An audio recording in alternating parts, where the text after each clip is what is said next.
I was assigned with 9 others to the apartments of one of the upper floors. The residents of the upper levels were a snobbish, self-centered bunch, and we were about to ask them to give away their possessions with nothing in return. This isn't going to go smoothly. Even with the group of us divided up, visiting this large number of apartments was no small feat. After splitting off from the others, I chose my first corridor.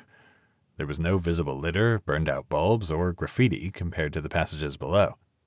Instead, the walls looked freshly painted, and though there was visible cracking like every other floor, the residents had made more effort to repair and conceal it.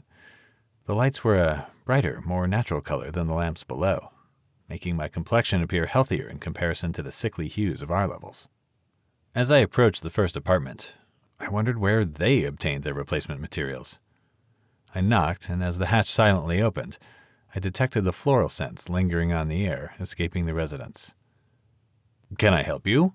a well-groomed man asked, eyeing me up and down. "Yes, sir," I said, struggling to remember the dialogue I had come up with in the elevator.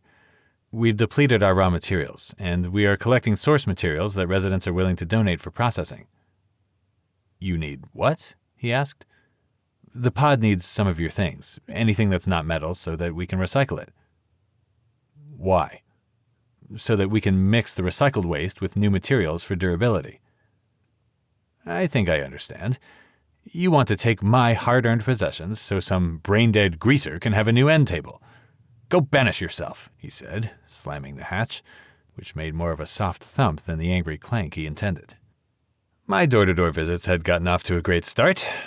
I spent the day getting similar responses, ranging from simple no's to furious obscenities. Almost every conversation ended with a thumped door, which became humorous after a while. I managed to set foot in a few apartments before they realized my purpose, but the inhabitants promptly shooed me out.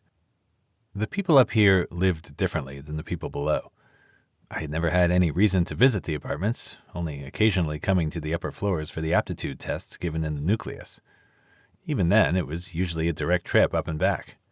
Here, each apartment had numerous furnishings, function-specific rooms, and space. Lots of space. I struggled to reconcile the overcrowding on the lower levels with the open spaces that existed up here. I found it ironic that the people who had the most were the least willing to share, even for the benefit of all. I suppose our city's slogan didn't apply to them.